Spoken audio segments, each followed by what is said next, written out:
أعوذ بالله من الشيطان الرجيم. بسم الله الرحمن الرحيم. الحمد لله رب العالمين،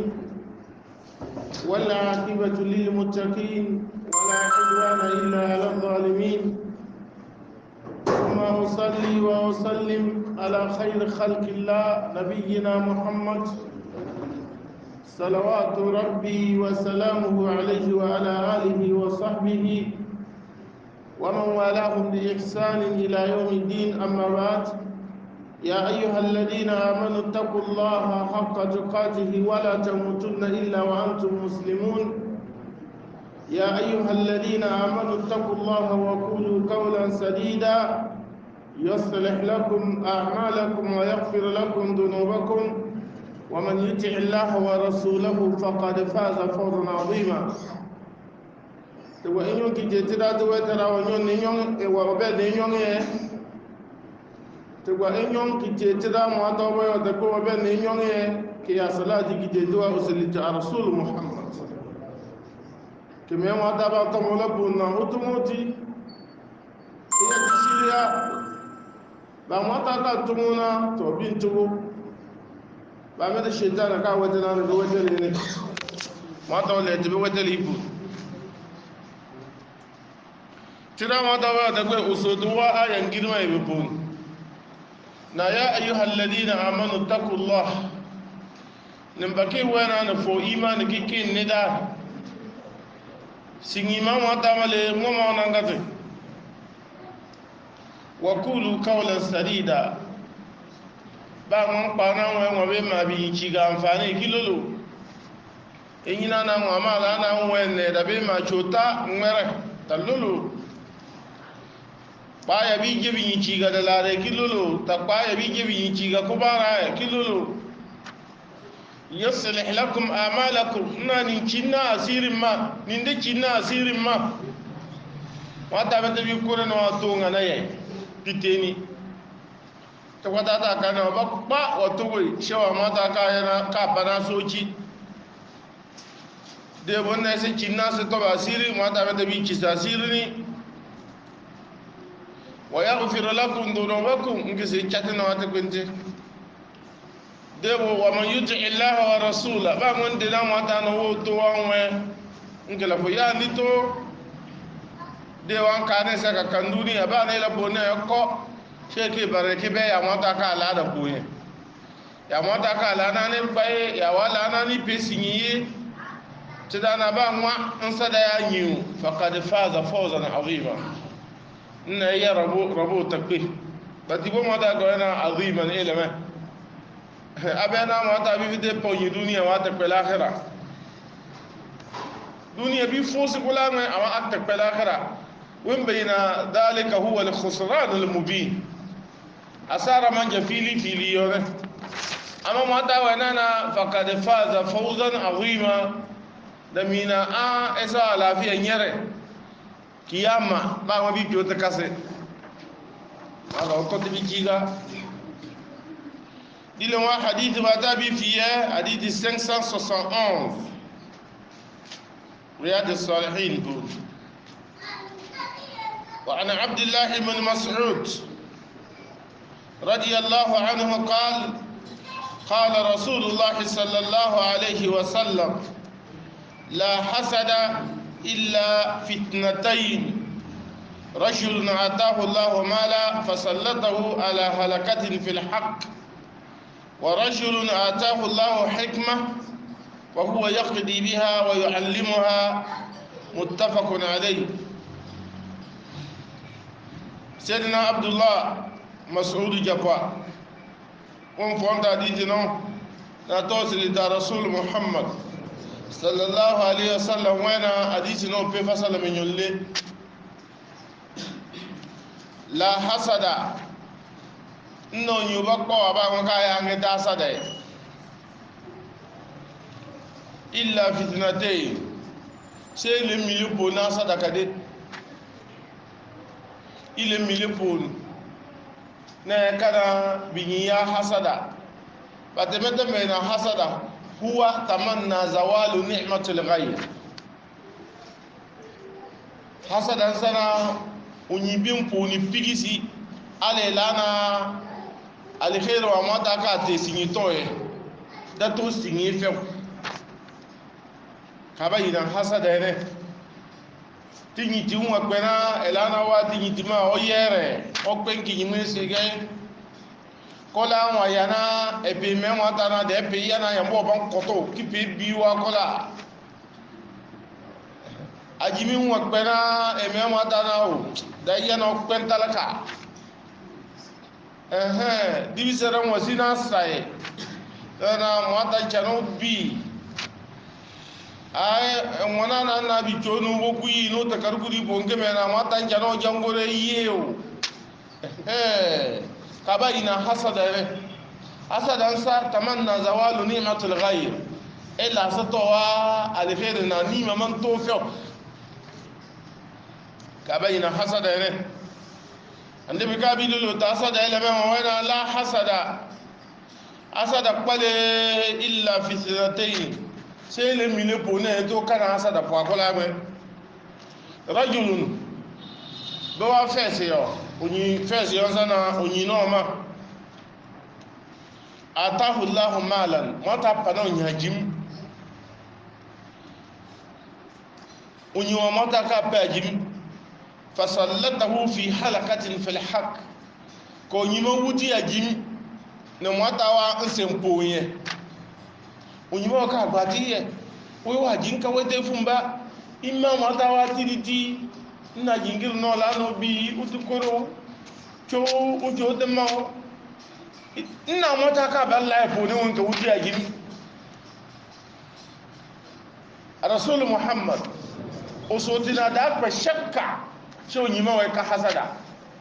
don min tirambe se dana be min tiwana ay mabalwo duniya rambi jotila na association na tabarena bi jotila na deje tabariya ta mala yi ko ban chake mese duniya lemi ya tabariya me itifona wi benino na tode owe bi ki bi gbani ki tun duniya po no bini mwata barka no bini o bi e kanye igbo na ka kwana ya ba na bo bo wa gimi sa duniya ye we ka na wi gimi ke ju duniya ya ye pon ande minna onyima we ba mo mata ka ta gimi nda na we gbo wa gimi ke ya na mata ye mata be ya wasada bi to ya wasada na karin ye wasole ese de nyina na ya pona de mata ye pona de tadaka mbinyi in yansurkumullahu fala ghaliba lakum mata bi sir no nyi boni unyi kepom mata bi sir na so bonde se ke kangoli dan sauni bi ya pata de ke ada gi be pata to sibi wa rajulun munyinoma atahu allah hikmatan mata te udi berene وهو يقضي بها ويبر ما وين كتون هو دنيا باني لا بون وكو دي بر مو يا ndito ya mata وين انا دا توغو دنيا لا انا دا بيني ويكي بانو يا يene mata bar وين انا يا بون ويكا دي ne da togo o ka hadawa hadithi ke kadawa aya na mata wena mwe pano ya ye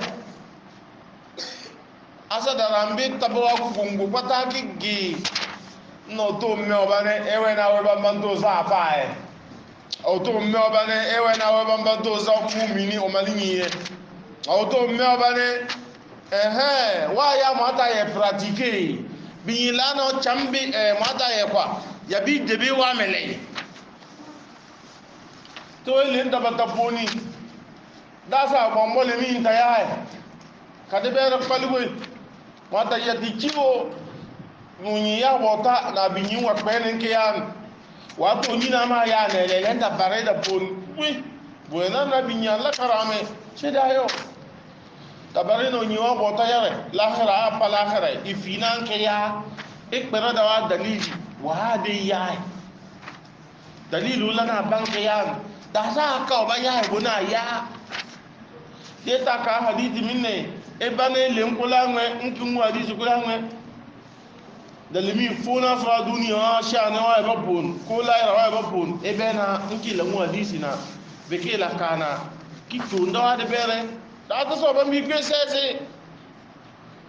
de bonna ba ngwa mata ka te de bere no ya no bere medito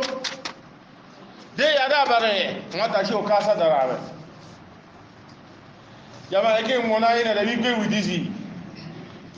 be jana newi nale sahir majnun sha'ir sisirila ubili gobora ọgbà wọ́n ta ká tèò hikimẹ́ni wọ́n ta ká tèò yàwó àbí fi tèò ní wọ́n dún ní ẹ̀kẹ́ tí ní àlàáfíà ṣe ká sádàrà ti dáná fàwọ́ yẹ́kìdì bí ha dé bẹ́rẹ̀ mẹ́wọ́n ka tèò ní wọ́n dún ní wọ́n dí ipò ní bá ní lẹ́wọ́n kẹ́ pẹ̀ ọ bẹ́rẹ̀ mẹ́wọ́n bẹ́ pẹ̀ ní wọ́n yọ alímù ha dé bẹ́ tẹ́wọ́n kọ́ àti miu tọ́bẹ̀ mwana na to ya de bamban to nyi ambobe to esente be esente jodi ya kataba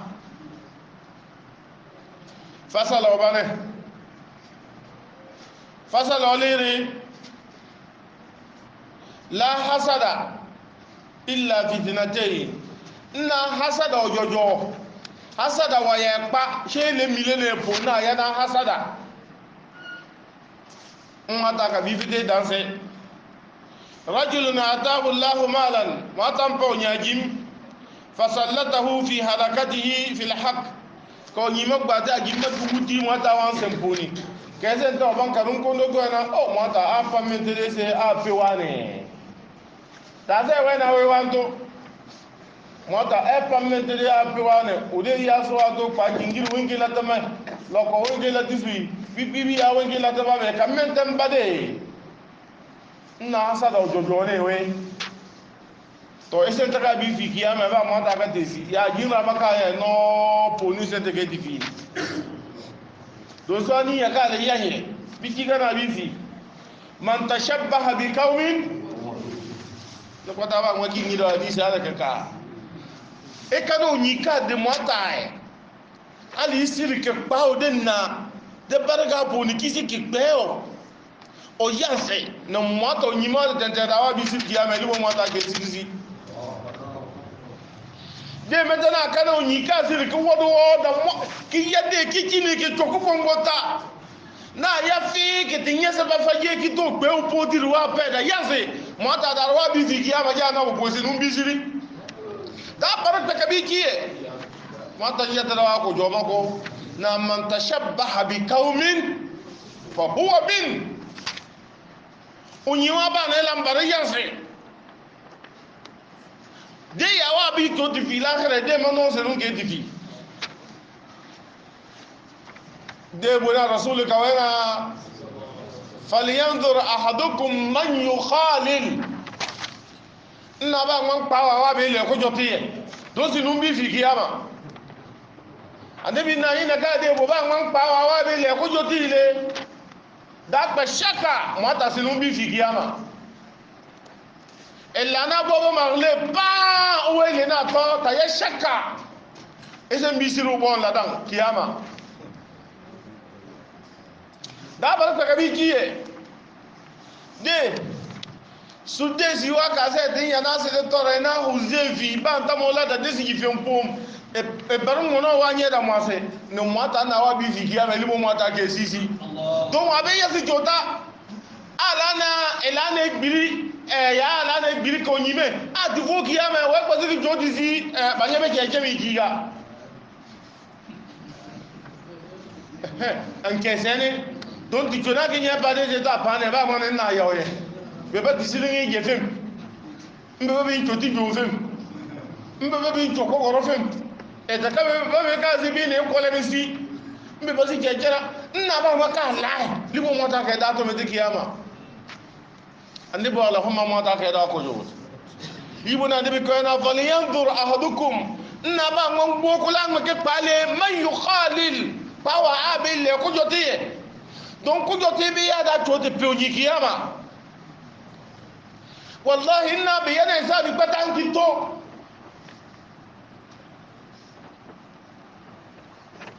nta ma ki sir na wo ko arjanna dese ya ta karan ku joti duniya poye bakata be ko arjanna shefe mate ni jotolombo o fitinan ka kpana da pena wo be ko arjanna wa kabe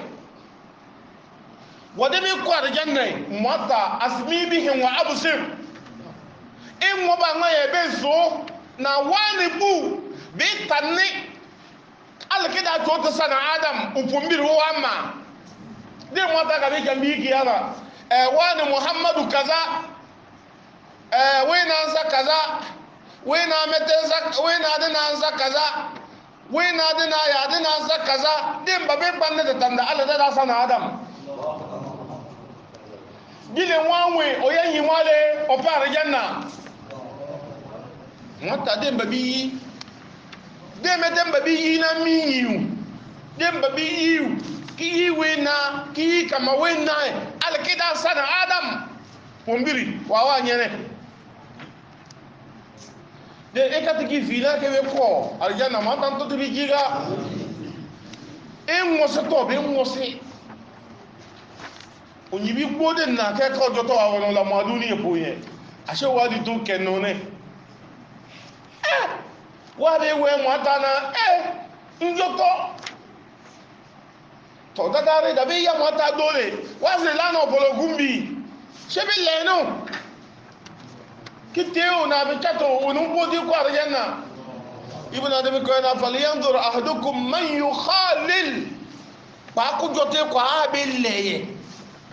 kada sana banda da yamnesi ku jote man fite pese agi jote le mbusura ka wuki di fi mbusu poye show dese adole ta lafiya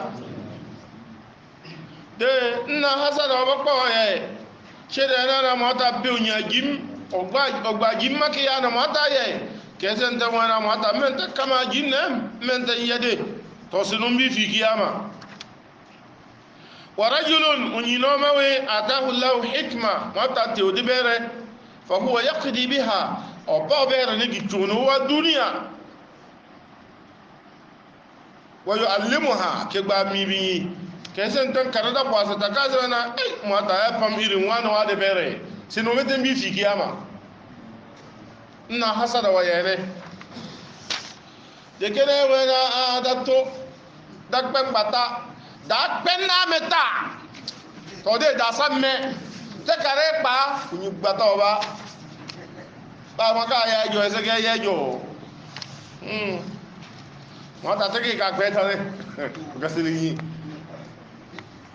chi oh ba yo akala ya ne ke sa ke lore ya ka ba chi ke o mo dere ka pa to ise te jote da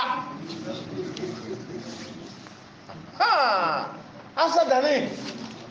pambate na kana biso na masha Allah tabarakallah ya ba Allah tiene de kena ka si ben pom pigisi poma ba manye ibo nguwom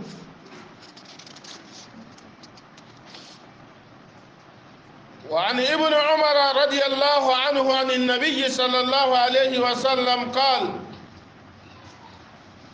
وما كيله أريد أولي رمضان عبد الله بن عمر متى حديث صحابي بلن به نقطع بقى نقول يواي عبد الله بن مسعود عبد الله بن عمر ما شاء الله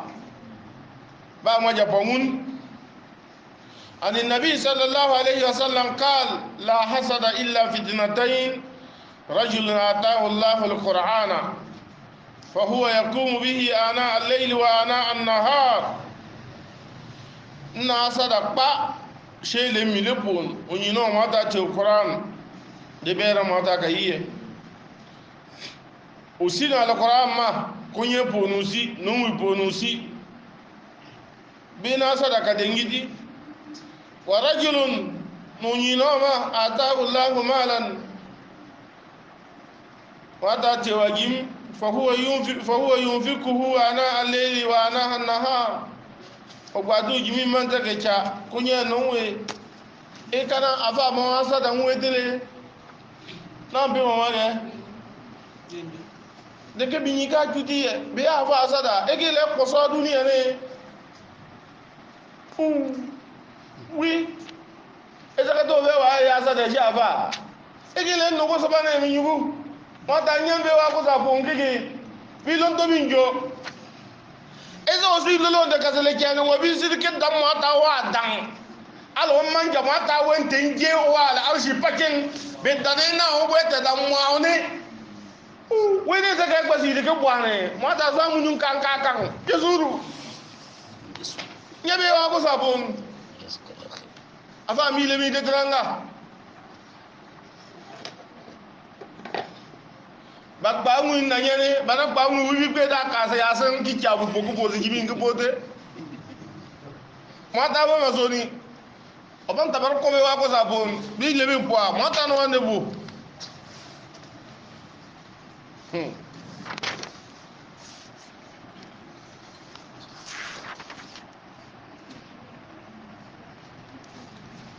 Ibi binu bi. Da wata le ta lafiya. Nunyi na ma mata ce wajin ogbade ki ya ya bare. Bi na sadaka jo. To she o lebe min ti bon. Ki le min ti bon. Duniya wa sha nin puma. Ha. To bi ngembala. De kena sana wa bana bi wena ay da bari cho de mare na da bari gingiru ko na gbate ma bi ginge bi asa da jobi ni ma da yati ciwo hadisi ba be nyata ne aka afa bibi mfo na hadisi ba ibn mas'ud sahabi ubane o japamata sa abdullah Umar bete wanda ya kwanza Abdullah aybange sabil laba yir barne ahabbu al-asma ila rasul Abdullah ande bo ayi pon pata di da yo sa Abdullah di da wa to labi no opolo da luru yene ya Abdullah na ma ta ciwo den da la kosa imma an takuna abdan li khaliqik aw imma an takuna abdan li ghayrik imma isauci kite se da waya sai ko imma isauci kite sinyito wa bete sale da de sinyito tuwinne won tanga sese na na bide ya mata bota ba na ya pate wa ana abi hurairah radiyallahu anhu أن فقراء المهاجرين أتوا رسول الله صلى الله عليه وسلم فقالوا ذهب أهل الدثور بالأجور ثم بولونا بالدرجات ذهب أهل الدثور بالدرجات العلى والنعيم المقيم فقال وما ذاك فقالوا يصلون كما نصلي ويصومون كما نصوم ويتصدقون ولا نتصدق ويعتقون ولا نعتق فقال رسول الله صلى الله عليه وسلم أفلا أعلمكم شيئا تدركون به من سبقكم وتسبقون به من بعدكم ولا يكون أحدا أفضل منكم إلا من صنع مثل ما صنعتم قالوا بلى يا رسول الله قال تسبحون وتحمدون وتكبرون دبر كل صلاة 33 مرة فرجع فقراء المهاجرين إلى رسول الله صلى الله عليه وسلم فقالوا سمع إخواننا أهل الأموال بما فعلنا ففعلوا مثله فقال رسول الله صلى الله عليه وسلم ذلك فضل الله يؤتيه من يشاء متفق عليه الله أكبر حديث نما سيدنا أبا هريرة فانتو na ajira mi kuritane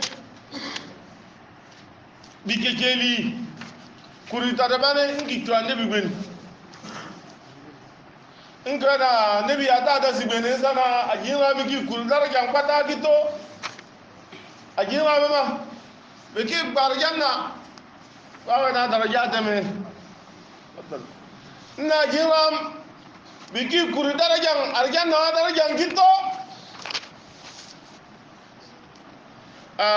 darajang betatatak pele bimbe kagete ba wan na'imil mukim ni ma debi ni ma nabi ditoy nda arjanna po wa ni ma da sele yombe ka nu file ande be kana wa ma dak wen sala mbona be do mata yusalluna kama nusalli be do mata de ta do wa yasumuna kama nasum de mete maboni de de ko ta ka boni wa yatasaddaquna wala natasaddaq bi be le ba jinki ya sarame ke ya libeni tan takba jinti ya izo montana bi kurale hero ko ta ke chambe yawa ba man ka gimin ka kwara janna o ba ka fosu di ko ga mo tan te sa gimi ape kara janna kada al fakir an yakuna kufran ne ke yi pe bi ke poncho ne kada pe dike nyiti ike ke ni dike nyiti to ikeke ni tike nyitim fe dan nakatane bar pana dese tenku mi geyo ni tenku o mo ka nakata de ni ikeke ni tike nyiti kana kata ikeke mpe ke onyi mpe penu ke nyi wo wane no wala al mata wala yer babar patimbo gatto ese penu ke nyi ikeke ya mata dile ikeke bun de onyi kana jimin kakar janna ko o mira manja be pasi dodo mibun mata ya dikiu de bi kekeri ka kinyi ka ditoyi na jinwa miki kuribo be wa alherin ki potime ade kana walla ne na be do mata de ta do kiboni de se ta boni ke lebe sarame tun kalebe ويوتيكونا ولا نعتق be pambe kembe unyinto ka kaji munyika de kujinku boni kitta o kepata oto o peno weja kwa tadakalo lo fumana fakku rakaba pauchi kujinku de parunyin paunyi wa de kujinku boni chanu peno weja kwa kokorko munyi da wala فقال رسول الله صلى الله عليه وسلم لبن ما تاوتون كوين بنا افلا اعلمكم شيئا نلا انا مني ينبوبا تدركون به ما سبقكم منا للنبه بيبقى ليني سنكنا بليني سنبني موتا وتسبقون به من بعدكم نمتا بيسا بسلتيكي بدن بومبي كلافوت بنلا وينه نمبيسا بيوا بسلتي متى oban takpa wala yakunu ahadan afdala minkum oban takpa obi gbe poni illa man sana mithla ma sanatum she wayana ili ya taka na yana ko oyada poni wimi poni قالوا بلى يا رسول الله يبون بك بيونا ما تاوتو تلا بمنتي قال وانا له تسبحون يعني معنى سبحان الله سبحان الله سبحان الله وتحمدون كي يعني معنى الحمد لله الحمد لله الحمد لله وتكبرون يعني معنى الله أكبر الله أكبر الله أكبر دبر كل صلاة أما تدوبان إلى كمبير بون نينا سلام كتونا يعني ما ده nina jinra ba jime na la da bi yenge 33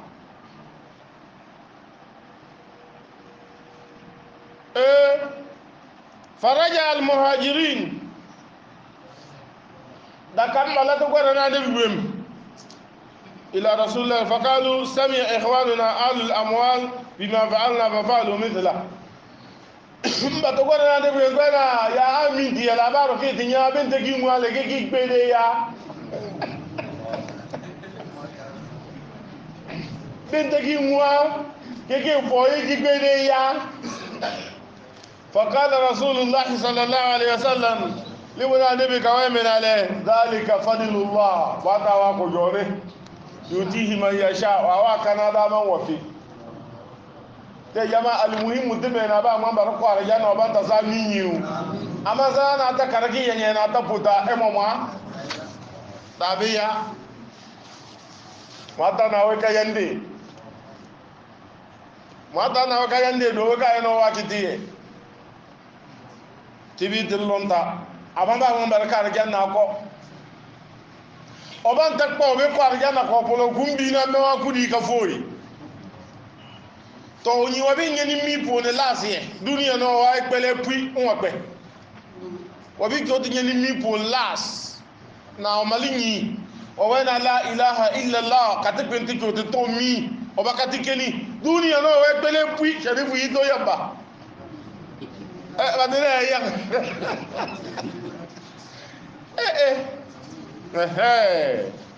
adabi ko na dalika fadlullah sadawa di porini ina kata sabe makati gbegbe balu yama ngato jentu bete kyo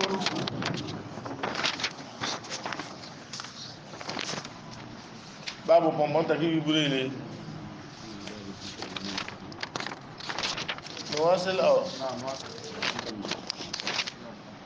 باب ذكر الموت وقصر العمل مغمرو مغو نبا ونيوني مغو كي تندا سانا واغوري يا اساو genge takar ke to 2030 wa programme de ke sa pa 2020 avec kiga chef kalima ma amalu wasana amalu idan maana tumuhat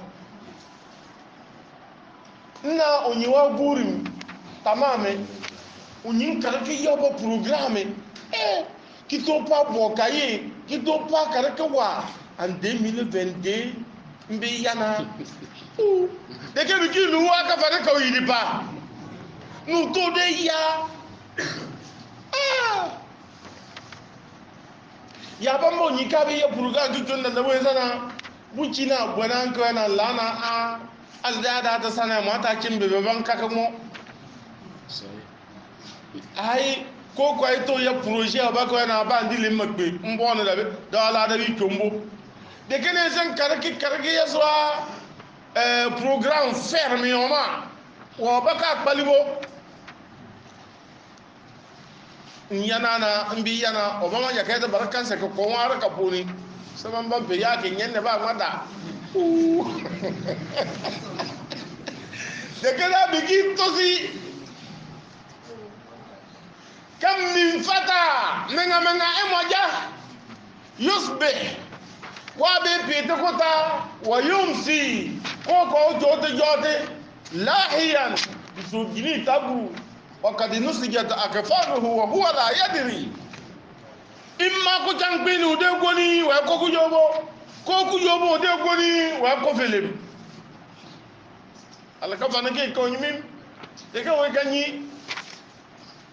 تبونا باوان بنا مكون كسيسي مين كان أسوا غوري متى يانجي تبي جنجبي دكنا وني كنا نكونا ما تشو أناليزيه ba to tiama analyse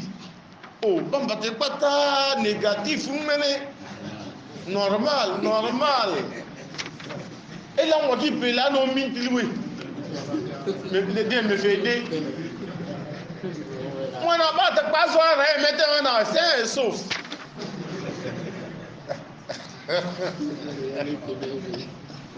ye kam min sahih mata min ghairi illa wa kam min sakimin asha hin min ad-dahr menga be wente ka do bi ñi wëlfi bo am ko de ka la vera mi poti kebe de ke menga ala vera me ka luri pirin de ke be wente do baba daga na o olemi kito ke mwata dibe ke bo anda bo aba le ke bo anda bo mbe ba distingue ala vera me de bo mbombono mango na tingu mukubo tagbana mu kungi siti min e kada ni wa gurun pata a to gini ya ki goni ki min esensa esense bambatiye e pasabasoji don tirawa dinale kullu nafsin dha'iqatul maut wa innama tuwaffawna ujurakum yawmal qiyamah فمن زحزح عن النار وأدخل الجنة فقد فاز وما الحياة الدنيا إلا متاع الغرور دبتا na malaika almote bela gbenu wada ziyara me oui malaika almote da ba gbenu ziyara do mota ka yawa le ta al arshi bawon kaka we ka joni didi wayidi le no nyimi numba na wana na ya kodilem wanda le ki bote ke takaro kan abi nyisan obaka na obele ba mbaba na to le mota ka ya wana mota yazwi al ard mota chekitin kontini ba we ka pe la bi sana bi million be kwata yo se ko nga won pe yo se pote we ya ye gito min dili dina onyiki de mona da de nyele jai we ke chatan kura don be chatene unité centrale da ne compétence gba we ke chateke te kamanja ikisum te tra so dilale kullu nafsin da'iqatul maut watakabilu nafsi wana le wana kullu li nafsi nakira wadan an-nakira fi siyaq tufid al-umum mefe mbapa o chawa mefe kebuli udo ose unyi ona opi na mefe ba mele pata chai kete pone cha we malaka al-maut manyi ekele na mefe mbapa mana bete mukui wa inama amate se bena ya la mereka sa sana ba ngo bi po muku san kolomini amaba ngo voa wa bi nyenye nde da parafa marifa inna kullu nafsin za'iqatul maut wa inama ama ya sana le tuwaffawna ujurakum ba mo ya wa boy wi fi keke kiyama be fere ba mo de fere ba wona ujuru ne kamina ejo ba mo ya wa bo ejo onda sala ebeka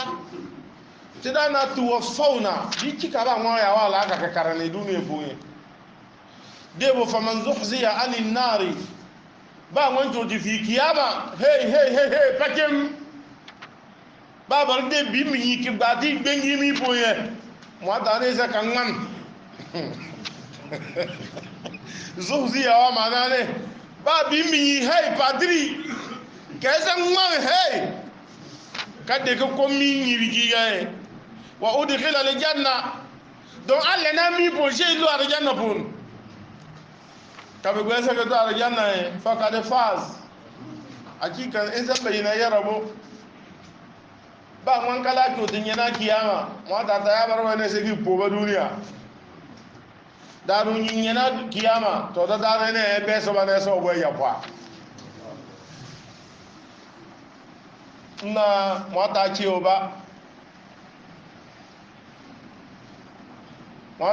ba ndanu pe odanu ku cin ko ne o pe ma yidi ma la na da e o da no ku chen ko ne wa du fonu ye wa na mmeda sene ya ma la na bi yakitem esa wo chini unwen kalaw unwen na menala unwen na ida se mala de jara we yamme me jalaire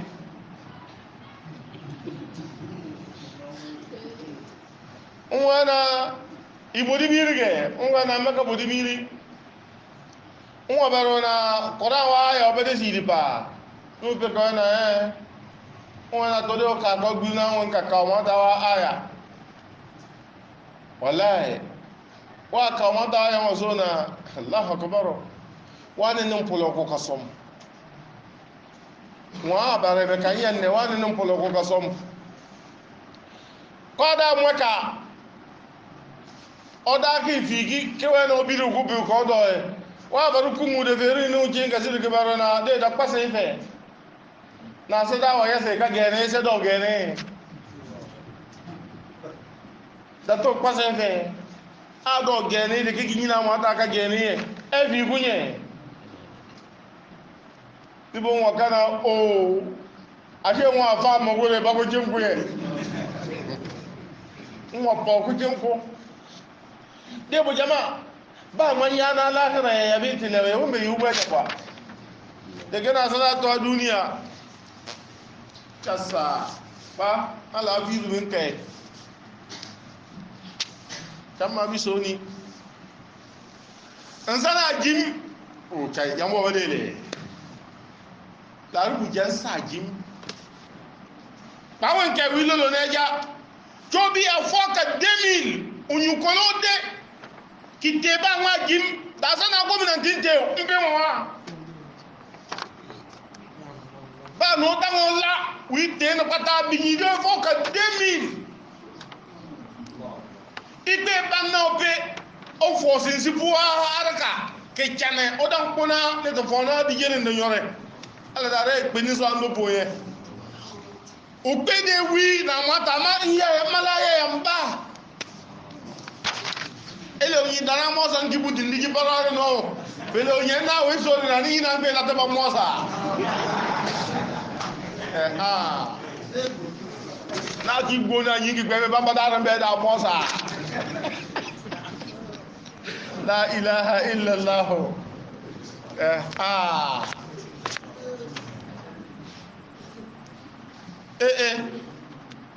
wọ́n tọ́ lè ta láfíà dé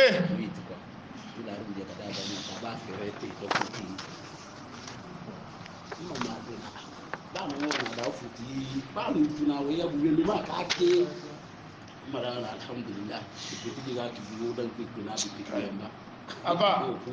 na ba ma yama ba ma tó pẹ̀rẹ̀ àlàkà ọlọ́wọ́ dé wọn ó dá jí gẹ̀ kí tó pẹ̀rẹ̀ wọn lọ́wọ́ bá na ọba kẹ́lẹ́ tẹ́sẹ̀ mú pò ní ìmọ̀ ẹ̀kọ́ àsàrà àdéyàrẹ́ ìpanalibo bẹ̀mọ́ta dọ́lì jíga ìdé ìpanalibo bẹ̀mọ́bọ́lì jíga ìdé ìpanalibo kíkúrẹ́ bí yìí jíga ìdé bá ma tó pa oní lili jannata samaniyata abwab aljanna bo mo sen yini tata dena be barele se esa ka bar pana ya bona a poiso esa duniya ye jeje kwa ka barina bi to besena yele poni o ba ko be lede se liwi o nyindede mata jantebe denna kullu nafsin bi fabamila da'ikatul maut bitemuku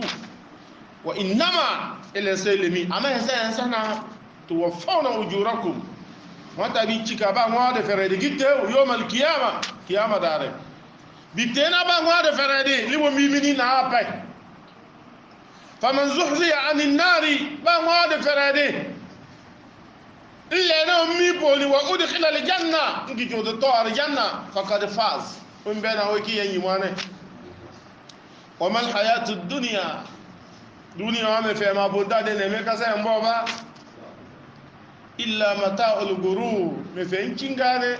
da bi be kin sine zinde ashe ta kwana da bi be kin sine zinde mi pesi ki so mi na me waza manen da sa da ki be kin zini ashe ta kwana wato le ta lafiya me fen kingame kaza mata kawe na mata'ul gurur jama'a nan muna da pon ko mata ilim binyi de ke gbajim ama tension mi ki gbembi la sina bi kena ji pwe ki kyoto bo ya mbo ba me na ka na kyoto bo lele mbe yi bonto no so aka ki nyuda munyu ko ko na to e mo ko fete na da ke jom e gba nyo e ke palane dabito na da ke barapane sama jole ko ta ko na. Ça c'est dit calmement. Voilà. Le mot calmant là veut dire quoi? L'essence. Calmant veut dire ça ne va pas finir complètement quoi. Ça calme. Mais il y a la maladie non. Oui. Moi non donc c'est pas un médicament ça.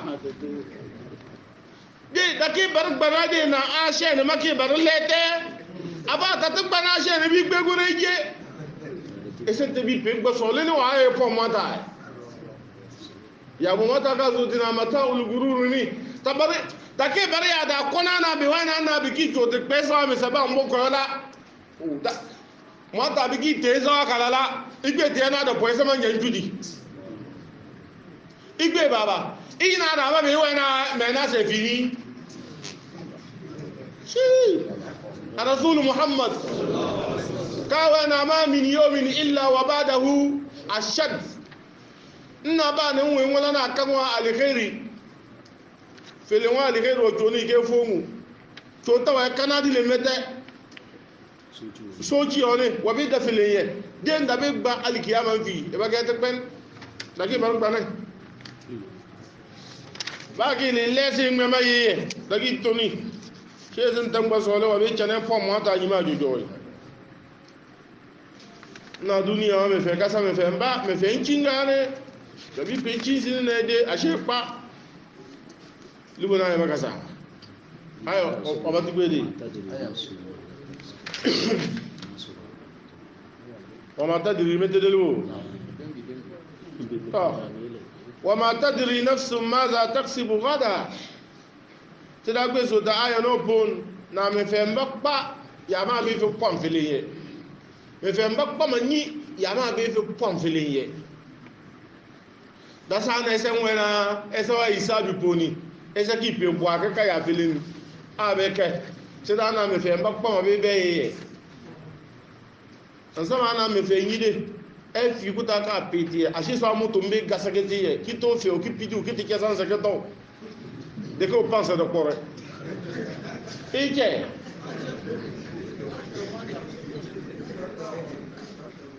ana nyini fi ki pitu mama de ko wana bari ya kito mo attaché jane man wa ma tadri nafsun maza taksibu gada e bare ba chéri me fe mbapa mani ama bi fi po fele wa ma tadri nafsun bi ayi ardin me fe man te pa ma bi be na kiti ne ka pakim ma bi koy me fe mbapa ibete bena ewe ya boni ma kanne safolla do alama wata bi mi salama esa man yakana ame to bena ketine ke pakim me fe mbapa ma bebele abena dile no banke da eke be do ele na abide ele no na o ban tinya so go de na hay wi lo mi takase bi to se so go de wala kota ifi mbe to fosilu bana dana so me fe do for ka gbala moyi am papu ye de o ba ko be be wa na ba be fo wa me fe wa tam fonte al khair bachim ayo ban to ko na le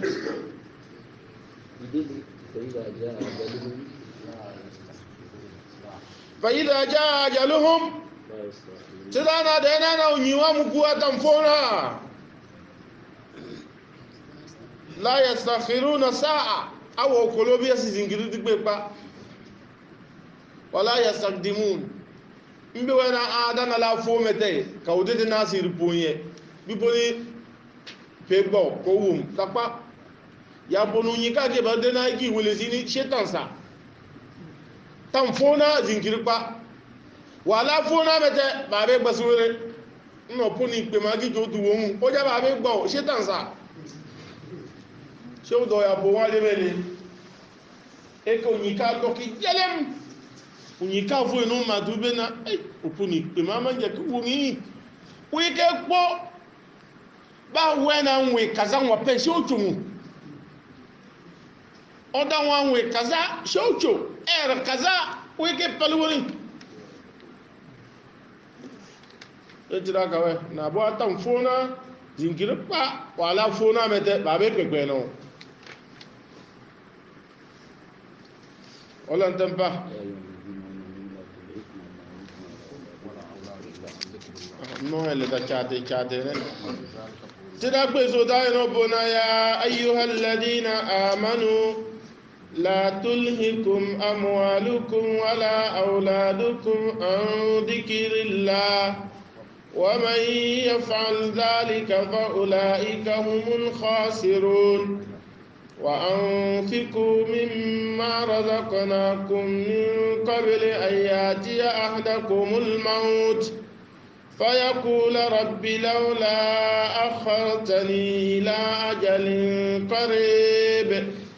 فأصدق وأكن من الصالحين ولن يؤخر الله نفسا إذا جاء أجلها والله خبير بما تعملون يا أيها الذين آمنوا المؤمنين la tulhikum amwalukum ni jimin ta da kinile wala auladukum ko ko ni bibi e ka ki gbimbia are mata don potisi e ka ki ka gbimbia mata ye potisi si jimin na ka gbinyene da konta po mane bitu do aja bare kinyen ne kesi wana tifima lema na konta po sinyen ke kaji to ya jasa e isi ki binginye albiti nya shafare ina jimini kaba ina jimini obamta chanowa amana nchizi ko kwa sibi nchizi an dhikrillah mal murad bi dhikr huna as-salah mata bota yare mata do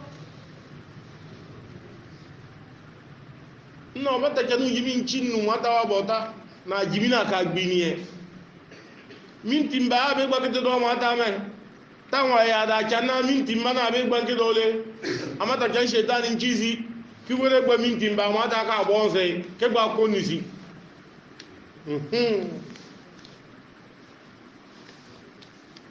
den da sa wa man yaf'al dhalika ina ba wan yinki yade ke jansi jimin nasibu chizi na mata wa bota yara ya mata do fa ulaika humul khasirun tidana sara la mene mata leti bifu e pompo bete so wa anfiqu mimma razaqnakum ba wan bi baka mata ka te oyele kicha min qabli an yati ahadakumul maut do muku kala fo ke fengese fa yakula kadata mamuku ka di fo yese saji gikpini rabbi ke gigi yi mata na meta laula da pe yana mata mpe ya be yana da pe yana akhartani ila ajalin qarib pe ya zingiri fongi be jotan no fa asaddaka kan ba wa kama pe ke ya ko jo wa aku min as-salihin kamen tan ko yo do bi ciga mumini mi ciga na ba mon piya jama ba ta mo la milite nlolo kilete ba ta mo la na mwata ba ngon pibu wa tibi no fe ki ya le khairu wa abi yan se fem ka ya da kina gbeke ba jene mbe to na ebe to tino zamana wa bonta ke kanne unyinu nyimbi ko ka ba jene mi pe gba jingi tebia mwata poncho ya ne unyinu nyimbi ko ka ba ya bar mate na be leso a jimponi mwata ke jingiri penta da ta ke ma jingiri de ba ngom pe ya ka so am kun fo be se le yama ayana tamate na su kun bono ba be ya ki tesla ba ngom ya comparaison ke para de ta nye ne poti na si jende ponu ngom pe su buti yega ale te goranne de manomba kam ko ale ya da fon papa tigi jinke bosse gigi aligi tonne na libo na ka ta da kase ta sana mo ta wa da bare ikona ne ke bo ba ngam pe yawa program biya kana ti togo be pe ka ti togo nu yin ke gbara yin sibu ganyi sigiri do imina oku bo wi to dukuruni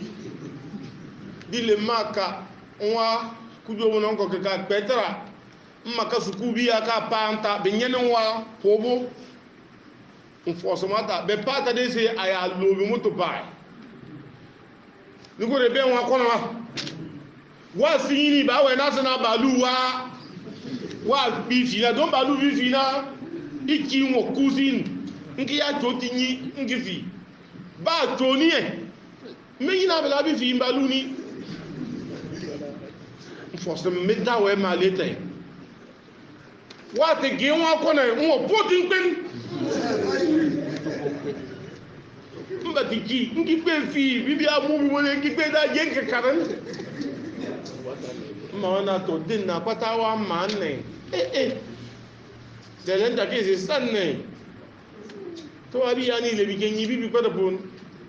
te me bal ni wa bi ane ma to le ta la fe wọ́n tó tó wọ́n tó abíyá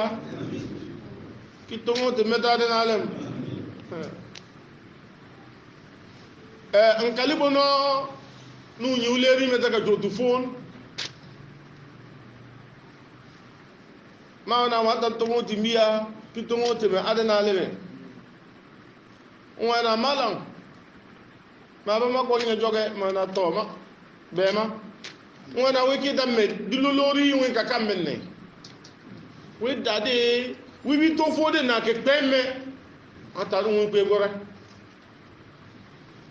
dile ko jangbe won na won po mi moto pa gi be siri nko na mala ma zo se mo ko nyojo so kone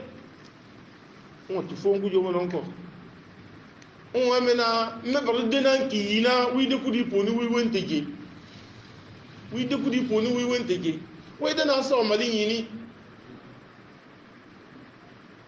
winyinte sa omalipe ama wede na aka mabe yedi lotiri won to bi chiga da pe bi aba o to wena we la de ke bi pata o fe bi ni wa be ya da chote ka wiki de lycée bon terminal won kade on to de kana wiki de terminal wa be na wa ka nyene ke to ko terminal pata ya we no zugulu poli wa yenji ama o ki pe dachanu won ka kana ashite malaba ta sata da pinpin ne yiso bwana church won ka ke ba church nda si we pe church lambo ama mede na jingiri bonin ki no de mo po da ba mete menyi mi kala ka o na wi dengi guri boni wi wenteje ni wi fi karwe ke to be ya we ka be ye wọ́n kọ́ na wí dami gbìn kíkúrẹ́ pàánà lẹ́lẹ́ wọn kẹ́ yá wa nàm wí wá na wí kúrẹ́ kọ́tà mọ́lẹ́ bàtí ní wí pọ̀ wá na wí kọ́tà bàtí wí bí fi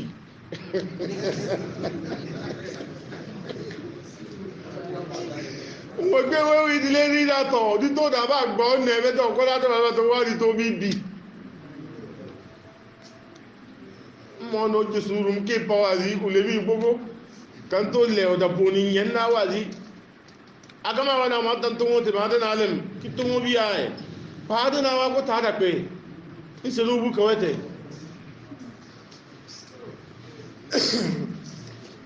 aman so na onyi ka vite fere wena ba se na ya se pe la ese ke vite fere pe dunia wa fala sabe mo se na la no ya saba ese ke vite fere pe wewe isabi mo tambe ya wewe isabi de ke se ya se ka ya kito yembe bare se we ye ne tembe bare o ise mo se dina obada ba be pota do koponi mo baraza ka se dina obada be gba we na ande bi ka jo na yinde na ka ka na we na wala ogba won go re den se dina hamza nko na obada ta pon se na e kona se na na tamal batubu amada falasa be boasi dunia e tenye la akhira ya ta falasa be to boasi dunia e kada falasa de ta pense na on go de non ke pe no yin ye se na la no ya se pe ba ne la ko si yin la no ya se ti pe ba ntala ba we so wu ne se fero e ba e se ka bar pe ba be fero e bar fere no ki ge mo ki falasa bi jisi dunia ko no mo ta falasa bi jisi bi ye bi chembi ye mota bi be ya o yambe dom biso dina tifina kiyama e ka abuka zike pewe na Allah akbar kisi ki pede se da la bare no to sukuli ka wa to e da la bare no to to ye mota kala nyen ke da ka do bara pani de dom ta be siriye timbi ko de siri mbi disini malaka sama oburiga mbi nda dogo pote mbi sini malaka sama olere mbi tenda dogo pote malaka olere bi ko oburiga ekpele pui 10 fois ye malaka men kapota sama nka ba de me bi pata bi da logo pote ekpele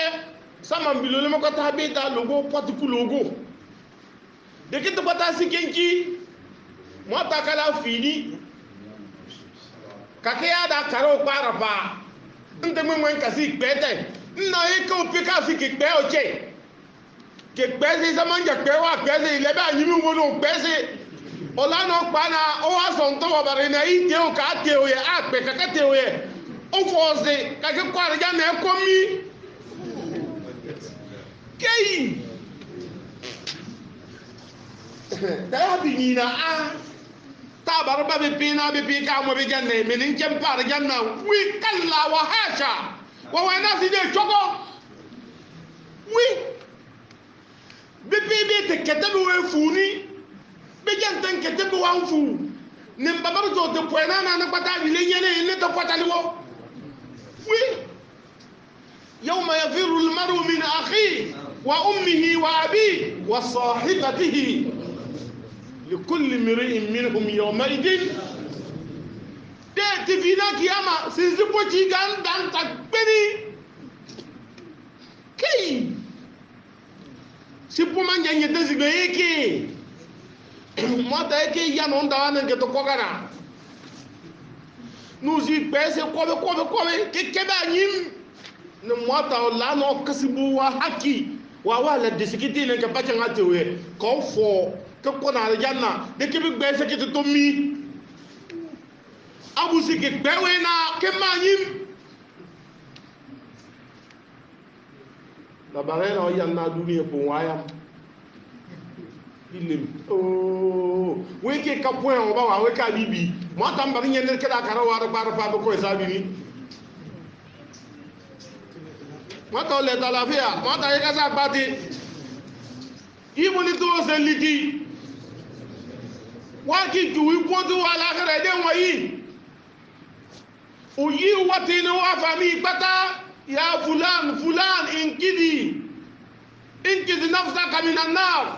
fa inni la amliku laka min allahi shay'a ni zawane la sabam mi bole al kida fa nu bi sa fatima o na ya fatima inkidi anfusaki min an-nar la sabam mi bole esa fatima le sama mi bole fa inni la amliki laki min allah shay'a makka so an kwa mata gbele ale na so mi boni ande bin kida wedin nae ali timi esen serame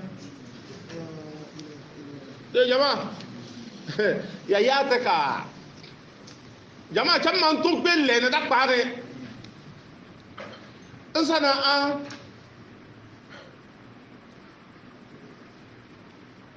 di tabar kanta tekpata ne dabe na tijen tasuru dakpe ya boni ba yiti upe ba no dunia patan fi ki dasmentake dakpe ba yina ye kabar bare na yeo lele ne yade mota boye mota tranga ubiki ya da lara na ubi gbensi e karu nyumonti ikona suku mbone be kabi nyumonti libo mba yiteo de kenana wa ya digbe meje ko na meje ko na ke ko goro gate ye na ki to ja ke pete dibe isaki batu sabatu onyini ama oke ya da kona onyumonti katela na ye lebi nyumonti sibom do onyumonti lebe onyumonti ne kada fete ya de mede shesu posase libom ba yete ba dunia kwata mpese ndo take don e kanu nyumonte e ya da kusugu mboni bi gbata men mende te kana zona na wa ti wore ke yadi ke na ti ke ga ka be wore po dina ke wa ke da je da sai ba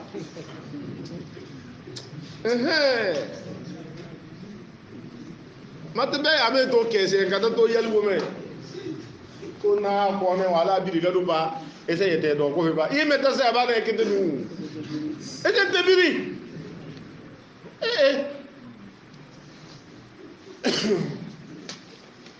to iri nda misali ama da bare ba won to ngodo kunkula nwe ta pate de wonna ba nwa biso tina ba nwa nchane ugu na ojimi chinu wallahi o yarba ba nwa mpi gba meta ka wa gbe epe ya nzimi nke gbe na ange gbe kene ange yana ba ndile na gbe meta ka ya me ke ba se ba nso bomba te ya ba eseke ya saba de kene se nde sa ka bari ya ba wa program ka ke ba na suku mbombe ya da we na bile na ke yana o mata binyimbi unyinu nyimbi kai walan yu'akhir Allah nafsan tidana tenkatiya lam mwada kada wawena lam wallan mwada dana lam non kito yana beti ye dakpe na le babi gbekpen na telefona seconde kapa sheruba dana fona mete no mwata me febe selene kibaru fode be ba seconde mabwa kabi boni dete wallahu khabirun na tada sa obele ni pem bima tamalun ya ba ko ka barka ye mata wingi tafsir man tagi be yayle hadisi nembe pata be dana tafsir aya na we panale حتى إذا جاء أحدهم الموت قال رب ارجعون no banta ada karin yete kanyi apona ade kamukuki ada fona kiki benzina a eki kamala kalmote kesi ki mata na mata e goramme pom bi te pendito mata ambi pendito la'alli a'malu salihan fi ma tarakt na ato ajojo nga ma chane me mata mbi gore to dukure ni o de gigide ndo na kala oja mo ko tan chare si nyi yipo ngiwom ta ya innaha na ka wa we me kalimatun mo san we wonye mo yene huwa qailuha obarwe ngoni wa min waraihim barzakhun ila yawmi yub'athun oda ka bar doka gigide ye na baka dikew barzakh duniya ne laira kiga ngi kew nza na be gbo ki ko to kete ya wa ke bare de ke na nwe wonye mo na bi yan zikiri ta wa ba gide le be me fe ko onyin ma te na o wa ta bu gora me o mbi ti ya to jojo na ma chane pata mbi ti ko ti la na nwe ma mo bari nyo mo wa tare ya ki ke wa ne nza na lu ko ni to ki ya man duniya kiga nza du kurbon ke ka ba nwe nda ta ga ya ke o ya ne ti da ga ta le ashe men pepe tadana le fa idha nufikha fi suri fala ansaba bainahum oui to tende de trangale na darba bi goyiye Allahu akbar darba bi goyina ba man fi duguru boye fala ansaba bainahum dadari kunyuto da ta bana lara na kolina mola oyinka onyibu kiwe na meno se do ikolo yito wala yatasaalun pe para ya motaka we no baka na be bar uto bo na wa ni de la te pe loko obo ba le beta oba ke bar uto bo ba be dati di occupy oba ke bar uto bo babi tonti sabi fim ki ye sabi ka gite takada me o baka baro tobo tabi gete sarati o baka baro tobo shedi ki disar janna wa fada ma keke be ko ni bi yin ke fete ka pa je wa ni dela du guru ki tunni e ka onyi wa du guru ka tude se lor ka le na du guru fiye ngo na wa na mbapa ni mi po ni nda tu mata yati chiwo mwata duguguri de do de lor ka ban lena duguguri ji kukukukukuku biyisi ke barja na ko be ka duguguri ga jumbo na wana mbapa ni mipo ni malaka men tawu fu tida kana fa idha nufika fi sur darba bi boyiye idha no idh shartiya ne bi shart dabari na bi boyide fala ansaba bainahum kujubuto wala yatasaalunu baka na be baroto bo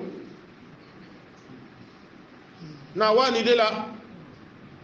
faman thaqulat mawazinu dadare ba mawati kunga o wadi to di jojo di nyuna na ba matiza wasane ya ejo juipe fa ulaika humul muflihun tadana ba bin ya lafiya ne wata to tibikiga ومن خفت موازينه ba wọn kò rí mbagbana nke pa ajá akẹ́jù ikpi wèrè ju ìjọ gbìlímọ̀ wátáwá kalma wà lólo ilẹ̀ nna fa ulaika alladhina khasiru anfusahum fi jahannama khalidun nna bayabo wa mefi asara ne tí èmù lárú ìjẹni ní fíté wọn ìyàwó lúlù rẹ̀ lẹ́lẹ́mẹ̀ ìnà bẹ̀ẹ́ bẹ̀fẹ̀ wọn àsáre dúníyà pò nílẹ̀ nínú bí i chati bí yìí kò fọ̀bọ̀ àmà náà tó ẹ̀nà yàbá àbárùkù ní àńgá nínú yàbá àbárùkù ní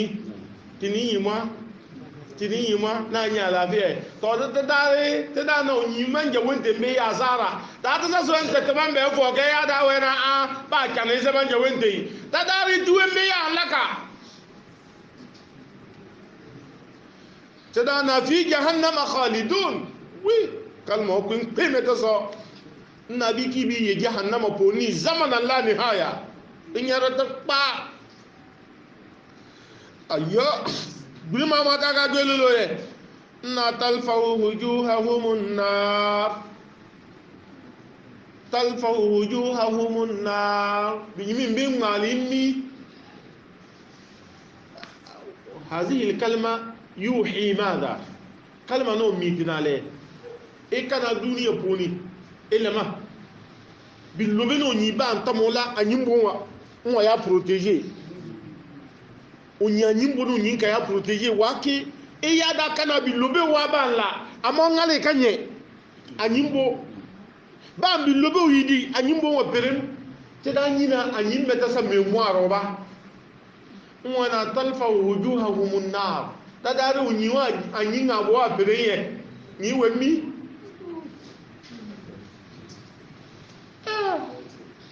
wa hum fiha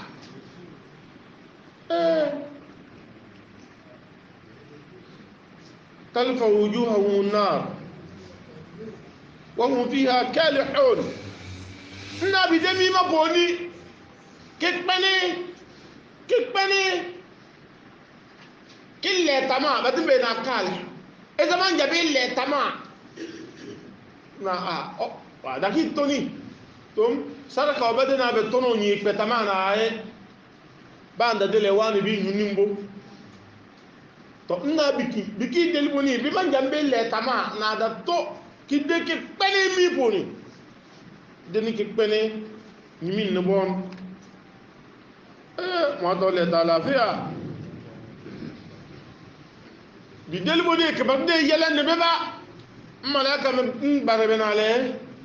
alam takun ayati tutla alaykum de ne ka kar duniya ha di poye wa qur'an wa ya baba so bi ka be ke tinye ke par janna ne ba ka be ni muge mi wa malaika ben baribe bade ya ba za ba na alam takun ayati tutla alaykum de ne wa duniya wa di po ne ka kar na bar mu wata wa ya ma ba lulu ki so ni mi no wule mi yege na la mu wule mi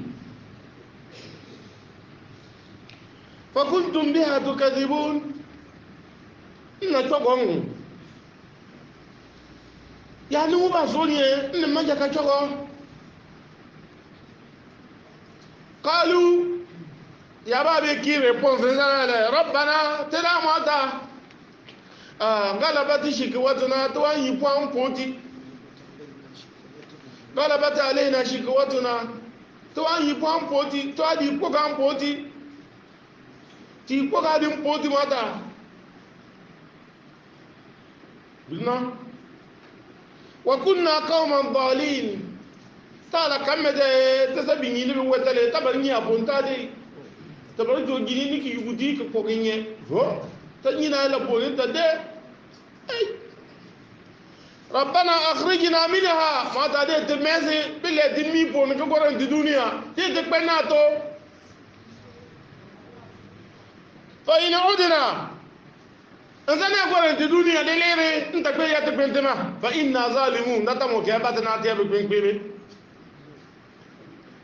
bula na be tabam bi première fois be bande lere ya da tamatiki ya zalim ni qala khsahu fiha ye mbe webe na dile no anwe na wenne dile nkono banta dilolo examu sana a dile mba ngom po mo giboche wala tukallimun dabo banta to wato mo ke barete ba dombate daktarenge tena bivite ke gina nka babe bichana ko tanye mbi penye bi jahannama ko ta to kalma no darba be bare kalma no mi poyen mbi wana exahu fiha dilim ba mon polon tobiri ke bo ko jiya wa be polon tobiri ci wala tukallimun o banta tiya fei ke wato ko mona wi belulo dadare mi nyibi ka be mere etum weba shahikun wa zafir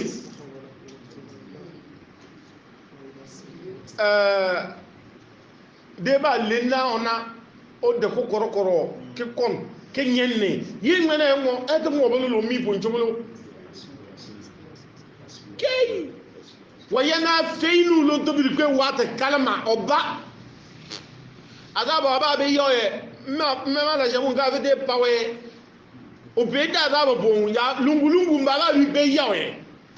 de o ba ke to weba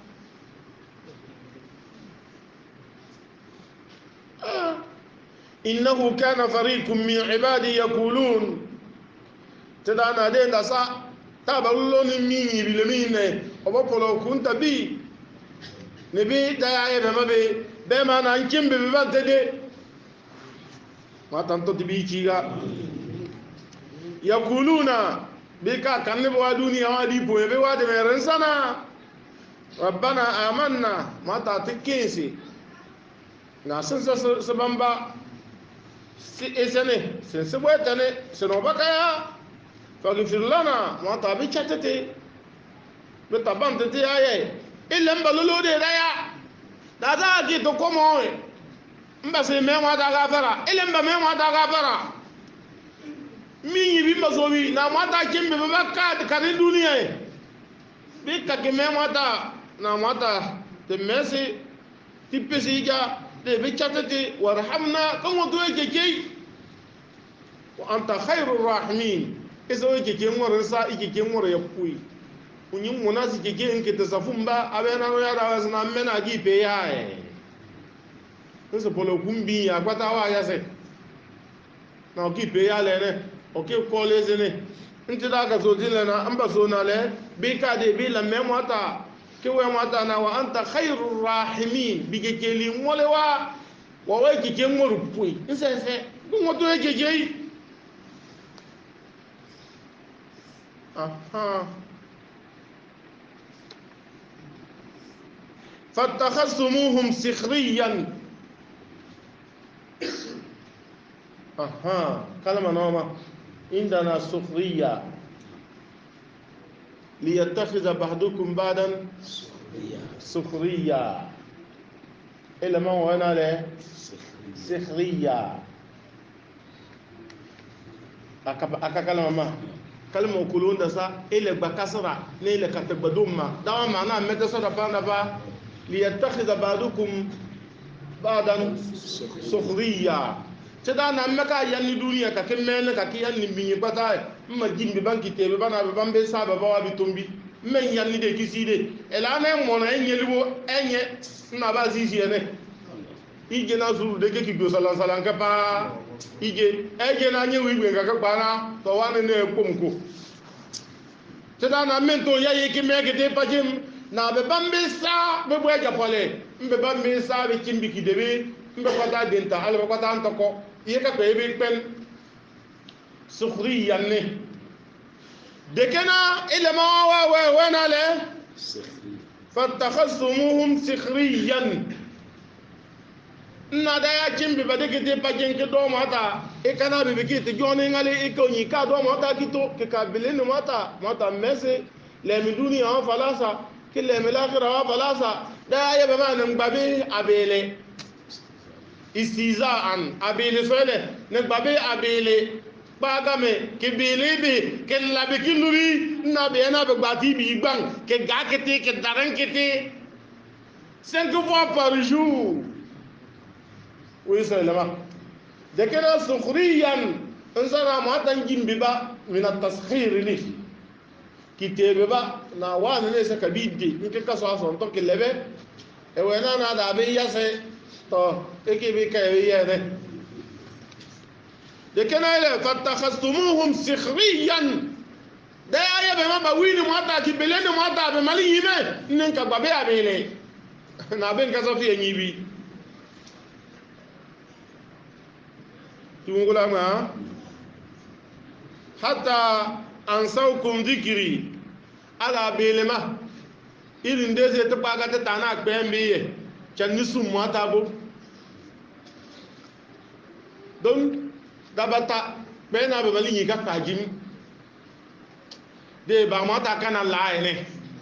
de bu bibili bi isbu bi kana kansa bi yaduba wa kuntum minhum tadhakun nani de ke labe ke yabe te pagate to jaman soni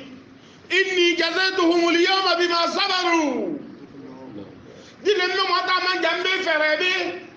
suru wa ba jinni ni yabe te pagate na no ko kabi jin suru e to dile me man jambe ferebe suru ma pakem annahum humul faizun suru ma do ferade sanale dile mbini mi dato bini jeje dato mbazo dina be le o jeje li be mali ni chiga wakarni jeje ali giti pe ngi pe po ngi pe gba tangari janna fo ngi pe le no cheche de se ba be e be na ko se ra ya na ku jangben oli kote bete ya mboba nkopo ne ka ko ana mi gipigi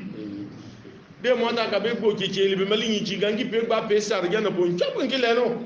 mbe barona do afiye icheche e karani cheche dunia no na la wallahi mata bonisi na da ba cheche kala jeme mbe ko to pa bi ke nyime ti chiga ba poajimie bana joti pe minyon le be bona folo manja nu nyi da poti no waja bana pa bi ke tije shebe pe no folo pompo e mbi joto banda yo ngi pese jahannama bo jongi be no ngo no yeddo afi yette zikru na la wallahi alidukta naiman qat no na la wallahi to mata we kala jimmo do we ka fini to seda na de won ke lolo kiyama na inni jazaituhum al-yawma bima sabaru suru aba jinni no atpagate be malingi ma ni fumbi tpagate ke labe ke ya tpagate annahum humul faizun na bile bimbe nya lafiya matan to dibi kiga duna qala kam labithum fil ard adada sinin deni nabi be bari bi kenyina aba nganna karin duniya ge qalu ya gabe wa zana labithina yawman aw ba'da yawm aden win kolo na di win gen takare na win di gen takare baye be mona fasal al adin ta to be da jede be bare malaka be binyin ka dede wata binyi bibi we kala kam labithum aba nganna kare adada sinin duniya wa abi binna mata kalulele o wena adada sinin no duniya wa be waka aba nganna kare qalu labithna yawman aw ba'da yawm na de wen takare aw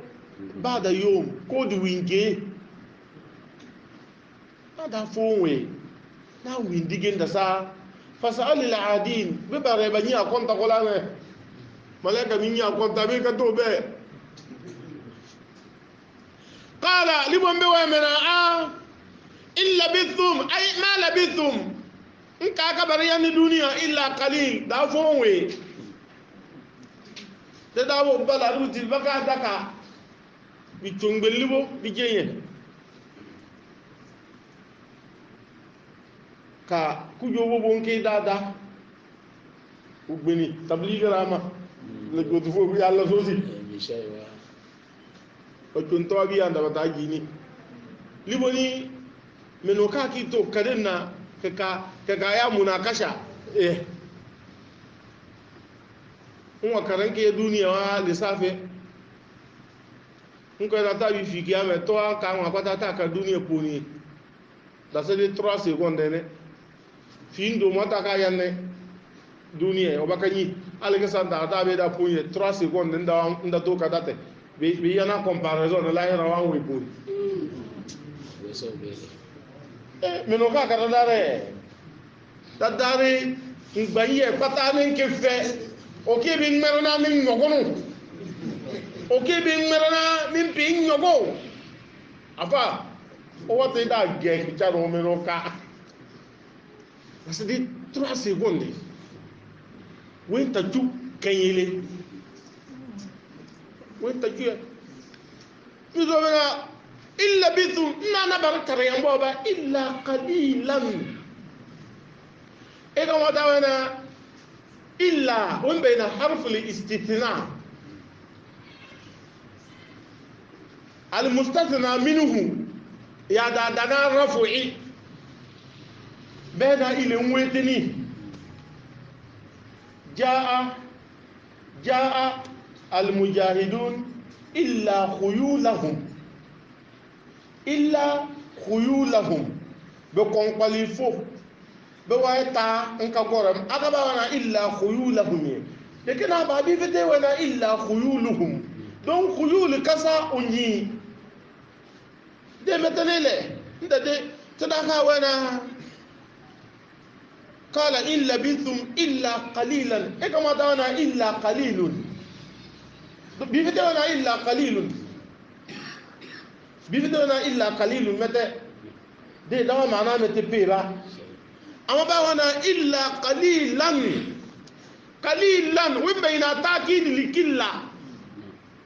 تشيو يانا تشيو كبيتي يا تشيو على بيتك كبي مبداوي نانا بركاري يامبو با nka mbara ya na unyi talibo ki pote dunia wan kare ogban libo nda ya deke nka ka libo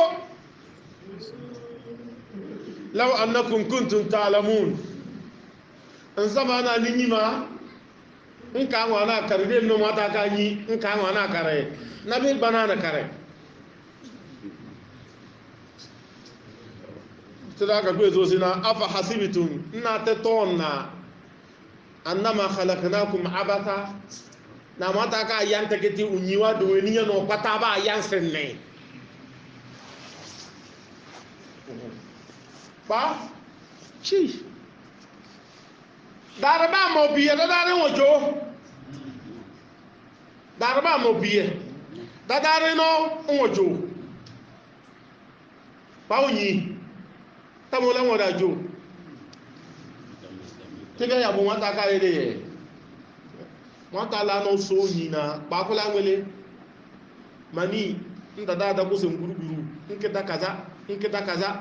kaza mbe da ja ko nke mase mbada manse edo afibi ni ya da pele no ke do wa opele no fi karo patambo na wa no ke balan atwara ne da na weyate to ma period ma kabiya da so sina e ka ba ya sina abe tinyi na gbata bomba esire kabi nyusi de to da na afa hasibitum annama khalaqnakum abata tinyi na wa bariyate o pati di de pige tigim ke ya mwate wa annakum ilayna la turja'un to na do gwara de ba babi onyi sabi ya karane mota ba mon tola ye wa mi le bolé isabi de minibu be parese so ajon so agbe ejo anda sana arjanna ikbe nda sana mi mota yati chiwo elementan da do ha ayo bake ayo mo wena le mo le bari usini chogote ha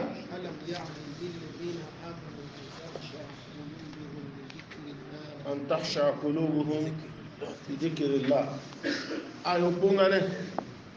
آية نوا سبب النزول إنسان الرسول محمد ولا يانا وازي وكيف فيلان كده يا وازي إيكا سابي نونا وينا كاسي بتاي كايا فاوي wona ki sigita ka kaya fa we de ka libi ya wazi ne dara ya no ka sinnie mbo so de na libi fite ka kaya wazi binyika ka pe ki jegeti mbe ba mata ali ki mi man jam fo ko so no nyibo ka nyino nyibo won son ke ya da fi sidana alam ya'ni lil ladina amanu an takhsha qulubuhum li dhikrillah na kwale pitete jama ko pitena akada wabo chaifa wabo liman wabo duniya no mo ki fifa de na fa men kabaru bobo wazi banla iki fi akido afo ba le won bo ka de jingir poni ki pini ni na alam yani lil ladina amanu an takhsha qulubuhum li dhikrillah de dale pete to kota alindilim na ti be min jege mwata be gba wazi abi panpanyo e kana onyidile ewe na da ba wala ta ba nwu kala lao alo ya de ki to po mwata kiki zike mwanga mbike we na a be goro ne men ngure to te pendi to de ba la lolo ise de la ayo ponga wata ponini na dali fo de ko abar petina ala mesa ba no la te ke da pota alames ba no la alames do ta gbambe de kare de dali fo isen to mo e ba ke ba ki gbe so e ba poni to nya ne ba bom be kana wana ka pa wa zi wa ine pen e baru deli mo ma ali mata mu kunya da fo ko pense ke ki se ki na be ko no se pe ni toyi me ngana la bi sosi ثم وانا وما نزل من الحق ده دلو ولا تو eja lemi ya mata ka sinini o to alquran taba ko yanne na jama ka fo nyi mo alquran wa de ke da to musi ila na ko la bi to yaswanam to ma me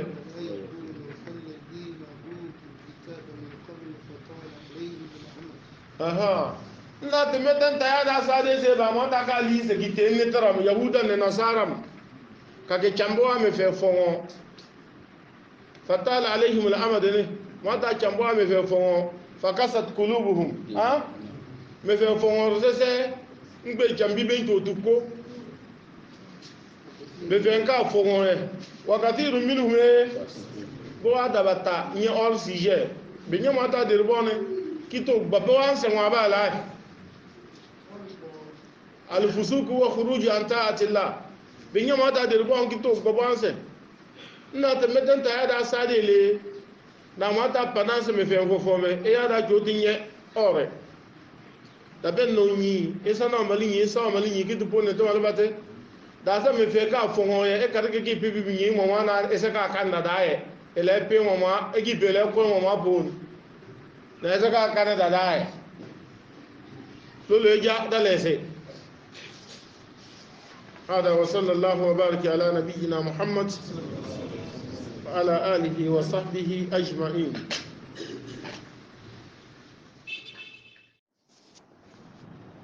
أعوذ بالله من